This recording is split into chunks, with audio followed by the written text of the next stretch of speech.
Hello everyone, this is FantasyEsque and welcome back to the Sims 4 Vampire Amazon Royal Saga with the Salazar Coven. We are picking up at the Autumn Caravan with our princesses and the entirety of our coven. Well, not everyone, I suppose. We left our spellcaster behind at Castle Eden to look after the grounds while the vampires are away. But let's quickly go over what we saw in the mini movie because we saw some relationships make progress. The first thing was an interaction between, or a scene between our priestess, Lady Catherine, and our new castle keeper, Lady Catalea Salvatore. Now, Catalea was kind of probing into priestess powers and asking Catherine, like you can see into the future, can't you? And Catherine was telling her, well, it's not really that clear, Lady Catalea. And then Catalea was saying, but you see signs of, what's to come and stuff. And Catherine was telling her, yes, like that is how things work, indeed. It's why we have readings and celebration days for the goddess, because we get a glimpse into the future, right? So Catalea was really excited by that piece of knowledge and saying how she finds it all so fascinating and she wants to know more. And basically, they spent time together and built a bit of a friendship over that shared interest of priestess duties and, I suppose, spirituality in a way. So that happened. And then we jumped to a scene at the retreat in Salvadorada. So they came away from the cantina, they returned to their retreat. And we had all the ladies around the dining table. The queen made an opening statement about how she is just overjoyed to have her daughters as young women by her side. Um, she was saying how they're both very precious to her heart, and for many years, the sole accomplishment of the coven. And by that, she meant that, they're the only two girls that have been born in the coven. So that is literally, in terms of procreation, the coven's only accomplishment, are these two.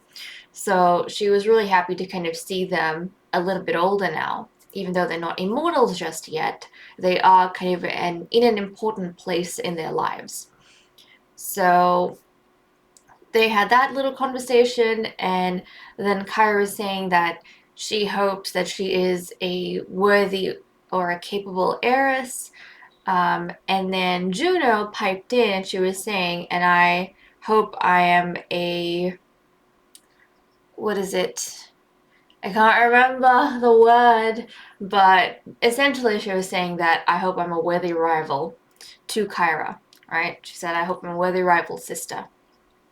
So while they were having their little thing, and I found this so heartbreaking, Lagatha was sitting right across from the Dragon Sisters, her cousins, Catherine and Elaine, and she was looking at them and she was thinking, you know, sisters, like, I envy you all. Once upon a time, my sister and I, we also toiled in the coven as youngsters, and now I'm left alone to enjoy the fruits of my labor.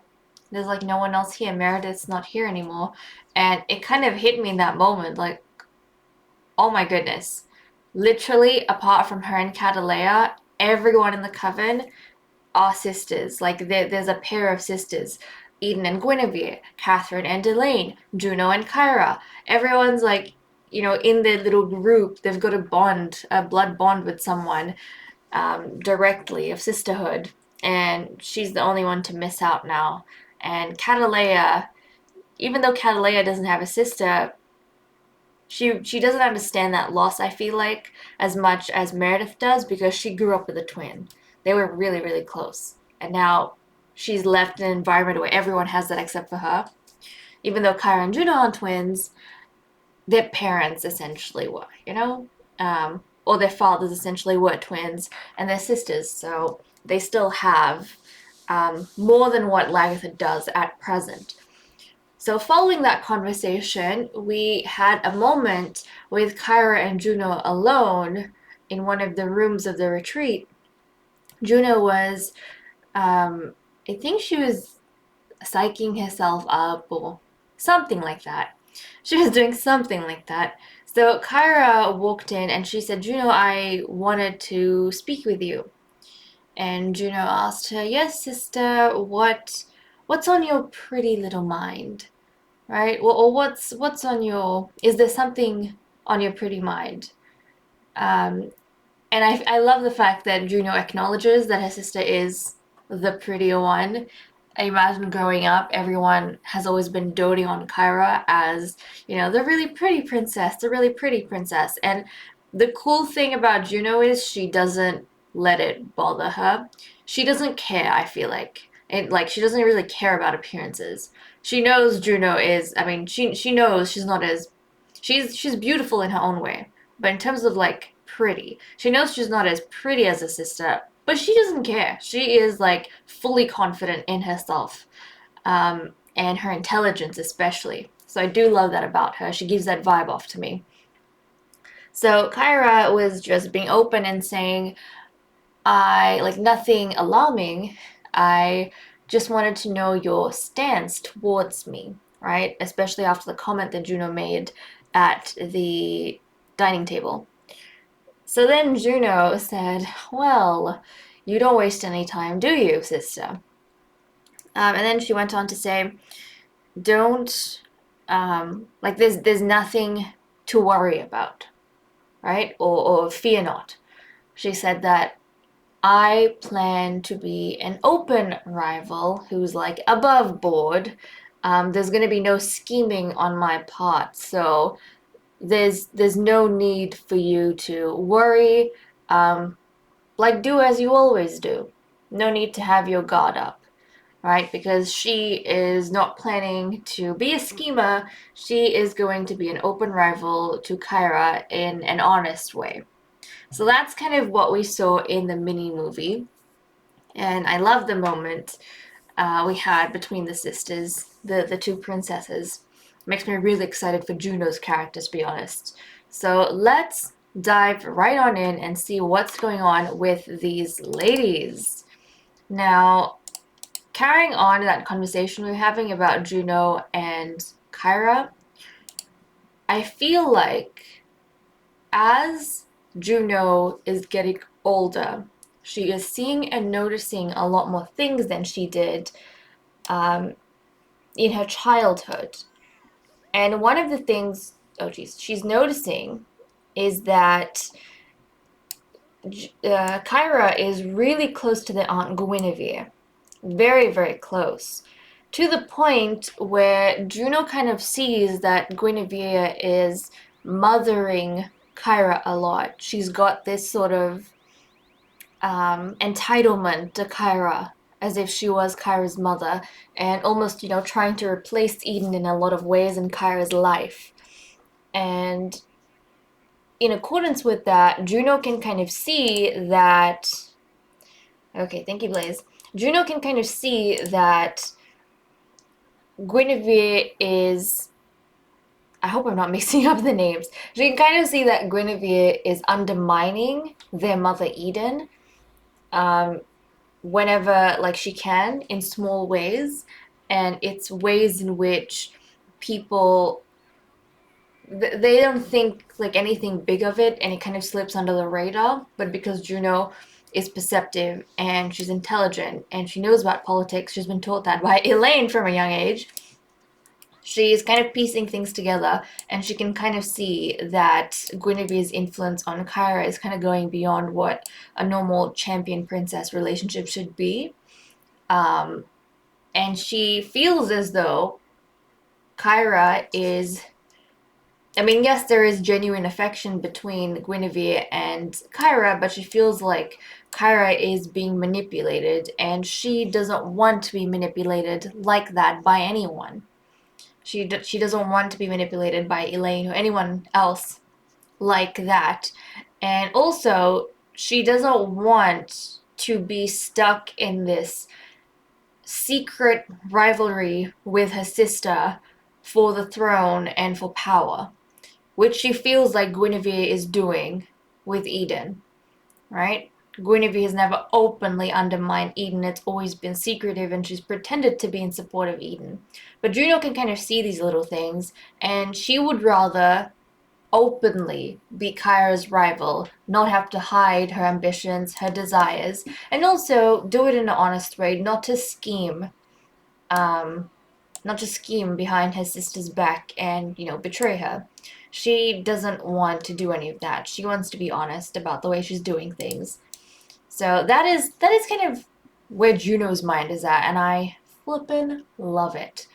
Honestly, the more and more we are getting to see Juno's character kind of grow, I'm actually really, really liking her.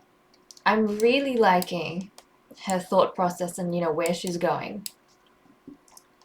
Kyra, to me, we've spent more time with Kyra at this point, and she definitely is gorgeous. But I feel like Kyra is, I don't know, becoming a little bit murky to me. Or maybe is a bit murky. I mean, there's been times when she's kind of been steered in the right direction in terms of what she needs to do, but I don't know. I feel like right now, for me, Juno has a more solid kind of mind frame than Kyra does, and I kind of find that appealing. But okay, that aside, let's go through. There were a few whims that these ladies wanted to get done, and I feel like we want to use this last day they have. Yeah, we want to use this last day they have in Salvadorada during the Autumn Caravan to build those relationships. So Catalea, she's been chatting a lot with the priestess. She wants to chat more with Lady Catherine, so I am going to get her to do that. Let's maybe goof around a little bit. Show some of your personality to Catherine now that you guys are a little bit closer than you were beforehand. So we'll get her to do that. So she's already managed to befriend Catherine. They've got that. Give a heartfelt compliment. They've got that going on. Okay, so she's already had a bit of a chat with her, which is good, which is good. And has she made any other friends in the coven? No. So it seems as though Catherine is her one and only friend in the coven right now. So she's, being a little bit strategic. And you know what? I was so happy that a whole bunch of you enjoyed the machinima in the previous episode, and you actually enjoyed Lady Catalea's background and the revelation that she's, half demon, which you guys were thrilled by, and I was so excited to see the reception it had with the viewers. So that was great. And also the fact that, she's got the genetics for a perfect vampire because she is very much like Sheba. And yes, I do agree. She is very beautiful. I do find her very beautiful. She is very, very pretty. I just made the point in the previous episode that, even if we didn't find her beautiful, like based on our personal preferences, the vampires all think she's absolutely gorgeous. So, oh my goodness, what happened to my voice?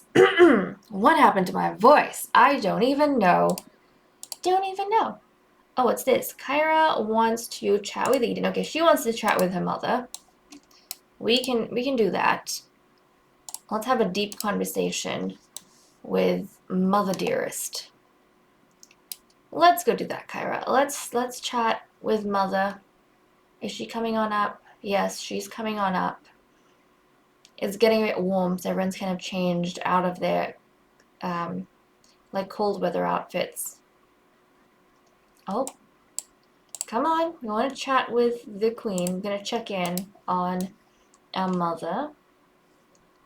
Let's go do that. But everyone is involving Catalea in a lot of conversation. So that's good. It means she isn't being outcasted. She's kind of blending in well. She's blending in with the group well. Okay, Catalea has a bunch of whims. She's like wanting to do all sorts of stuff right now.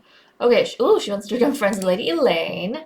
Okay, so that's, the new scholar now, as per her promotion, and the previous castle keeper, wise. And she wants to be friendly with Princess Kyra. That is also very, very wise, I feel.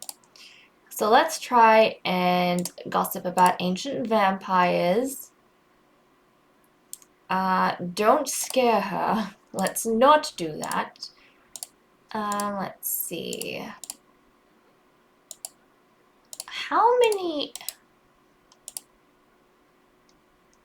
how many silly behavior? Why can you not chat with her? Have you not done like an introduction or anything? She's got, just look at this. There's like nothing to do. Are you having like a really solid conversation with like everyone else? Unless she's busy with something else. Come on. Let's go chat with her. Forget about this. Okay, she's just involved like in a conversation with the princess, Sirs, and the queen. Let's go talk with Elaine though. Because that's another smart connection for you to make. This is a good connection because she was the previous castle keeper and she's a new scholar. So she's had influence over 2 roles. So you definitely want to be able to... Okay, I think we're doing... Yep, there we go. Share conspiracy theories. Let's share melancholy thoughts. It's definitely a melancholy job to be castle keeper. Brood about being a vampire. Impersonate family member. Oh, why not? Why not? She's gonna impersonate the demons. Okay. Let's show off our powers. Show that we are fit for the role of castle keeper for sure. Discuss local fishing spots. We won't do a spa. That's a bit much, I feel. We'll gossip about family drama. Back home, why not? Discuss plasma flavors. Complain about the heat. How's your relationship going with Elaine? Elaine's a bit of a tough cookie to crack, I feel. She takes time getting close to because it's hard to get close to her unless she wants to get close to you. When she's, you know, made her mind up, then it's pretty easy, but not if you're the one trying to initiate. I feel like Elaine's mind is kind of like, why do you want to be friends with me again? Like, what does this have to do with me? But if she can find a use for you, then she's easy to get along with. Okay. We shan't flirt with her, of course. Let's have a deep conversation. Oh, tell her a dramatic story. She'll probably like that. I feel like Elaine has a bit of a dramatic flair. Feels like that to me. She hides a lot of it, but I feel like she's got a bit of a dramatic flair. Look at Catalea. She's like so enthusiastic. And obviously we know she feels this pressure to be the bridge between vampires and demons, and so she feels like she has to really do well. Like, her people put a lot on the line to get her into the vampiric court. Now that she's here, she has to make the best of her opportunity and actually befriend a lot of these important figures. So she's trying her best to do that. Okay, let's talk about the hot temperature, discuss some interests. Okay, let's see. Let's see. Are we friends yet? Are we friends yet? There we go. Nice. She's managed to befriend Elaine, thank goodness. Okay, so they're good, and she wants to be friendly with Kyra. So it's probably a good idea for her to be talking with the princess. She's going to brood about being a vampire. Right? She probably has like a unique perspective on being a vampire, since she is half and half. So she probably has a unique perspective. Maybe like her vampiric side feels a bit different from her demonic side. So there we go. That's quite nice. Okay, so she's kind of done some of the things she wanted to do. I feel like she's made some really good social strides. And now we can check on in with the other characters. Now, someone had a very, very interesting whim. And that was Lady Catherine, as I was setting up. So Catherine, you know, she, in the beginning of this episode, had this conversation about future, like the future, with Catalea.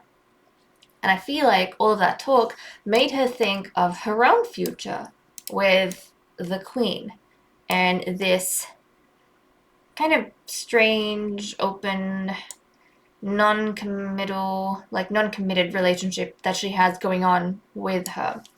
And she wants to officially court the queen.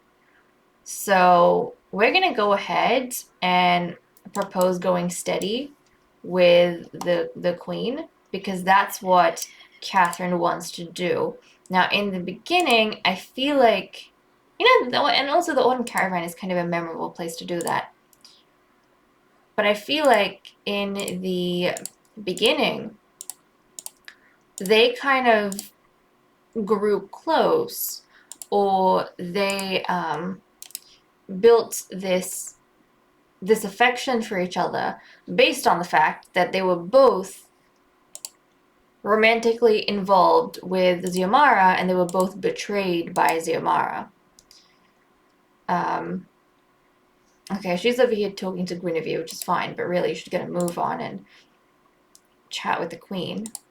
So they kind of bonded a bit over that.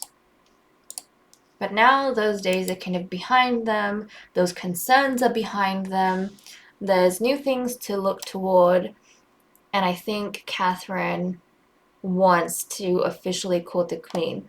She probably feels like enough time has passed for them to be over the betrayal that they felt from Xiomara, and to put that kind of relationship to rest and be able to move forward with each other. And she doesn't want this to be casual anymore, you know? She wants to commit to the queen. So that's exactly what she's gonna try doing. So I hope she succeeds, and then that the queen reciprocates. Okay, the princesses are here. The princesses are here watching. It's a bit awkward at this point. They're like, what is mother doing? What is mother doing? Okay, I hope this doesn't continue being awkward. Okay, the queen's reciprocating, so that's good. But she's still being a little reserved. She's being a little reserved because her daughters are watching. Oh, come on, Queenie. Catherine, at this point, she doesn't care anymore. She wants everyone to know that she is officially courting the queen, that she is trying to pursue the queen. She does not care. That is what she wants. Okay, let's do a pickup line. Let's go ahead and do that. And I feel like, especially after Meredith's death, Catherine's kind of feeling like there's no time to waste. You really don't know when your last day is going to be. Because as far as everyone knows, they think that Meredith just fell into the river and she drowned. Like, that's such a sudden and out of nowhere thing. It's like a freak accident. So I think she feels like there's no point waiting around and playing guessing games. You might as well do what you want to do. And what is this? Oh, that's cute. Ask Eden on a date. But yeah, she's gonna go ahead and do that. There we go. Compliment appearance. It's like very awkward at this point. Kyra, are you gonna continue making things very awkward? Look, the queen's like, Kyra, go. Kyra, leave us alone. Kyra, let us be. Kyra, are you gonna leave now? Seriously, Kyra, we're trying to like make progress here, and okay, good. Things are getting steamy. Ay, ay, ay. Okay. Oh, there we go. We're gonna dive in for that. Oh, geez. First kiss. Almost didn't see it. We almost didn't see it. What is this? Uncontrollable laughter? Oh my goodness. Okay, after they break into their uncontrollable laughter. My goodness. You two. My goodness. Okay, guys. Here they go. Oh, that's sweet. And hopefully this is a more fulfilling relationship for the both of them. Okay. Now that things are nice and steamy, let's go ahead and there we go. Officially court the queen. She has agreed, the queen has agreed to enter into a more formal relationship with Catherine the priestess. So that's really good. I'm excited for these two. I'm really happy for these two. And Catherine, guys, she's a romantic. She's always been a romantic from a very young age, and she thought she could have something with Xiomara because of that, but it wasn't the case. And after, that heartbreak and betrayal, now she's decided to pursue the queen, and hopefully this is going to be a more honest relationship than both of them had in the past. So there we go. Let's see what everyone else is feeling. Look, even the queen's thinking about Meredith over there. Oh. Okay, I don't think anyone else has any exciting whims for us to go through. We're pretty much wrapped up what we needed to do, but this is good. I feel like everyone bonded. We got some cool outcomes out of this trip. Now we can head back to Castle Eden, and we actually have, at what time? At 10 a.m. we have Sarana going to give birth. So we're gonna jump to then, and I'm actually intrigued to see if the sacrifice that Sarana did will make any difference as to whether she has a boy or a girl. Like, is Meredith's death going to be in vain, or is it going to work? Because we've seen this ritual done like once before, I think in the second generation with Lady Morgana Devil, or Devilzar at that point, and she killed Lilith Salazar, the queen's youngest sister, who was a scholar at the time, in like just before she gave birth, but she still ended up having a boy. So this might not work, and that death might be in vain, but we shall see. We shall see. It is go time. Our physician is in labor. The event, the party, is going. Everyone is in the birth chamber, as you can see. Look at this mess. Look at this crowd. So we have like a bunch of the kids, so Kyra's companions, they've all come to the castle. We have all of the ladies in the Queen's Court come to the castle. Even Hades is here, and this is actually the first time that Hades and Catalea are seeing each other. So previously we talked about how they are both, half, like of half descent, right? They're both half demons who were given special mission, like a special mission by the demon faction, and they knew of each other's existence, but they hadn't ever met each other. So they were like two separate agents who knew what they were supposed to be doing, and that they were supposed to help each other, but they'd never seen each other's face. And this is kind of the first time that they are seeing each other, but they can't exactly acknowledge that they know each other, right? Because everyone else is in the dark about their relation. So there is that. And obviously Hades, he's here to see whether or not he is going to have a daughter, because obviously this whole thing was a part, just, it was, something to get Catalea in court. But as a result of that, they are obviously hoping to get a female spellcaster as well. And that would be great for him, right? To have a female spellcaster, potentially of demon descent, especially if she gets the red skin. She'll take after him a lot more. I feel like the Sims who have that red skin, either in the dark form or in the normal form, like Hades, they have a stronger connection to the demon faction than if they don't. It's almost like that demon didn't take. The demon side didn't take. So he's got some interesting potential here. Even if it's a red-skinned son for him, that would be like good for the demons, right?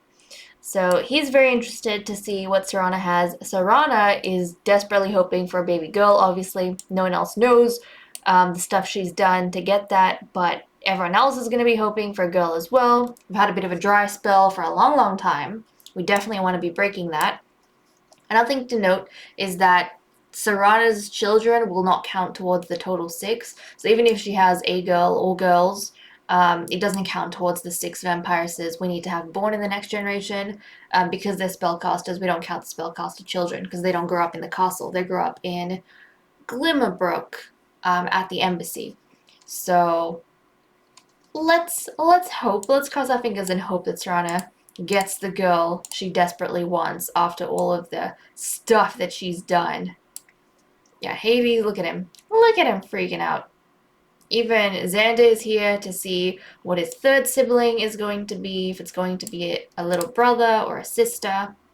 So let's take a look. I have my names list ready over here. Come on, Serana, was it worth it? Was killing Meredith, was scheming, well, I mean, it wasn't intentional, but you know, was it worth it? It's another boy. It was not worth it. This is exactly what happened to Morgana Devil in Generation 2. She killed Lilith, and in the end, she still had a boy. So the unstable devil magic didn't work. So, okay, this is going to be a lord, obviously, still. George? Why not? This is going to be Lord George Covenrose. Lord George. There we go. Lord George Covenrose.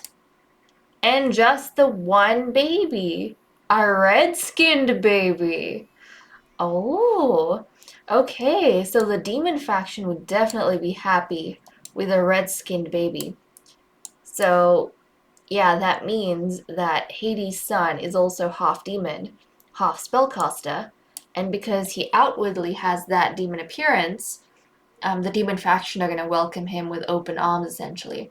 And, you know, he is going to make breeding material for the future. So, well, there we go. I think Hades would be pleased. Serana, I feel like, would be hiding her sadness because, like, she is quite desperate at this point. But it is what it is. Okay, let's feed the child. And then we'll rock the child. Oh, I feel like Serana is, like, trying her best to hide her sadness, but... oh my goodness. Things are not looking well for these guys. This is what, the... how many boys have we had at this point? How many boys? Let me just try and see. Because my brain's kind of all over the place. So we've had, who are Guinevere's sons? So I'm pretty sure we had, Sage. So we had Sage, Griffin. Then we had Xander. Then we had Daryl. Then we had Chance. Then Catherine had Leon. And now we have George. 7 boys, guys. We've had 7 boys in a row. Oh my goodness. Is the next baby gonna be a girl? Like 7 boys, guys. 7 flippin' boys. Like, come on. Come on. This is crazy. We've got such a huge gap. We have such a huge gap between our first 2 girls and the next female baby that is going to be born. And how far up in age is Serana, actually? I'm curious about that. I mean, she has time. She still has time. She's the first spellcaster in history to ever have 3 children. Everyone's had a max of 2. But, I mean, she's got time. She's got time. She could keep trying. So, we'll have to see how that pans out. But the last breeding we had was Catherine. Okay, the other thing I wanted to, like, I didn't even get to show you guys is, like, 2 of the males. They aged up. So we had Daryl, who we saw age up beforehand, like 2 episodes ago, but I didn't show you guys the makeover I gave him. So this is Prince Daryl. Look at him, it's adorable. It's Prince Daryl. He's got this really cool short hair, and he's got the, I think, periwinkle eyes. So he's the cousin of Sage and Griffin. He's got the periwinkle eyes and yellow hair. And then we had Leon, Catherine's son, age up. And he, guys, is also got blonde hair. He's got purple eyes, but he's got blonde hair. Now where is... there we go. Lord Leon. Look at him! He's so cute! He's got, like, dusky skin, which he's the first, I think, first child, just regardless of gender, the first child in his generation to get that dusky skin. from both his parents. So he's got the yellow hair, the characteristic yellow hair of like all the males this generation, and he's got the purple eyes. So that's really cute. But yeah, he's got dusky skin. So we got that at least with him. And now we have a red-skinned male as well that's been born. But I definitely want to invite them at some point and show you guys what they look like. But in terms of breeding, the last breeding we had was Catherine. So the next breeding is going to be Eden. So Eden at this point has had 4 children, but she's going to be trying for her 5th child. So yeah, she's going to enter into her 5th pregnancy. So she's going to be trying for a 3rd princess. She's the only one who's had luck. You know, she's the only one that's had luck with a baby girl. So fingers crossed. We say this every time, but fingers crossed she'll get there. She'll get there eventually. Okay. Well, in terms of the calendar, what kind of events do we have to look forward to? So we've got the council reappointment tomorrow, and then this half-demon baby is going to be aging up into a toddler, apparently. But we've got the council reappointment, and then we've got royal studies, and then the throne jubilation. Okay, so everyone will, you know, be giving gifts to the queen. And typically at the throne jubilation, I'm pretty sure the queen gives out favors, so we'll get to see the various accomplishments of the ladies, and we'll get to see who gets who gets awarded what based on their appearance or their merit. So that'll be exciting. And the princesses get to take part because they're teens. Normally the children can't, but the princesses can. So yeah, that's nice. And nobody's had any whims since then. Okay, that's fine. I'm quickly going to move Lord George out, and I am going to see if I can summon Daryl and Leon to the castle so that we can take a look at them.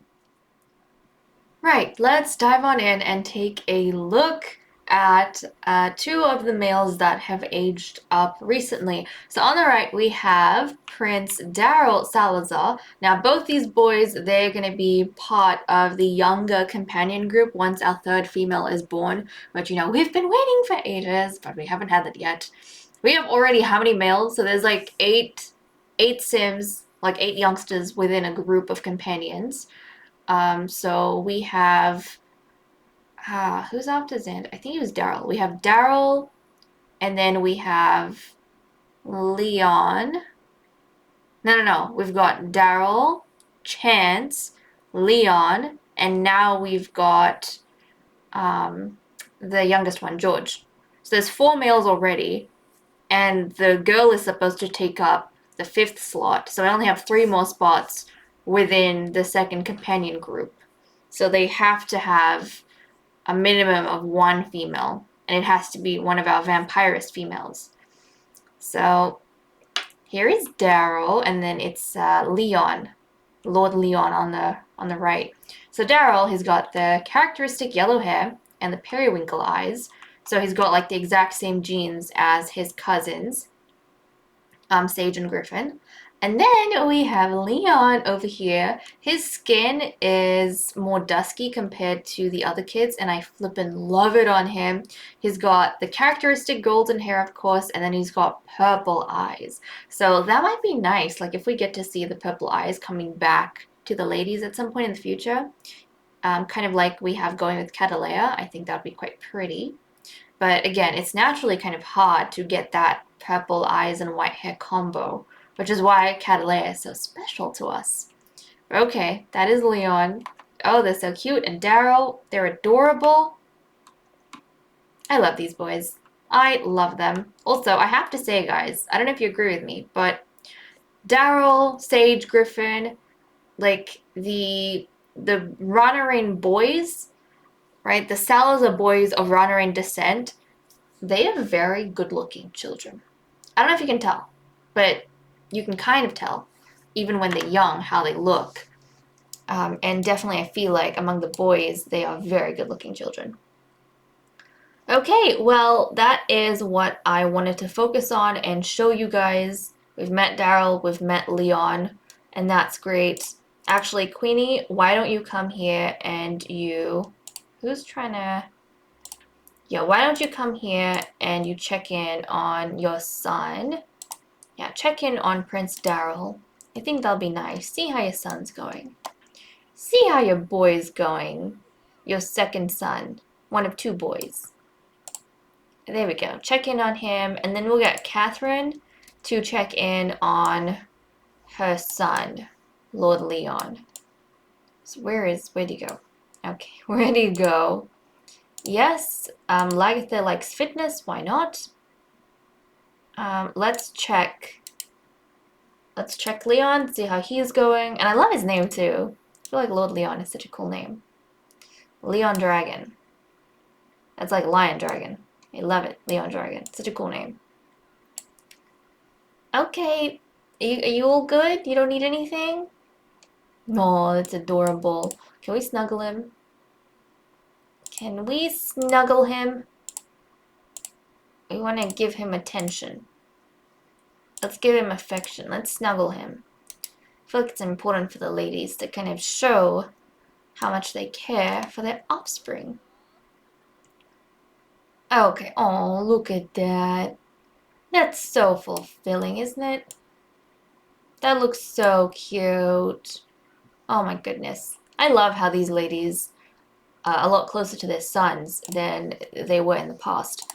Also, Queenie, why don't we come here and actually give your son a hug? Come on. Let's give your boy a hug. Give your prince a hug. He deserves it. He deserves it. Come here, Daryl. Get some affection from us. Oh, look at that. That's sweet. That's adorable. That's adorable. Okay, I feel a lot happier. But when we come back next time, the queen will be doing her 5th breeding. So I haven't exactly worked out who she's going to breed with next, but I shall have a look and we'll see. Hopefully we get something exciting with her. So anyways, guys, I'll see you all next time. Thank you so much for watching. I hope you all enjoyed. Bye-bye.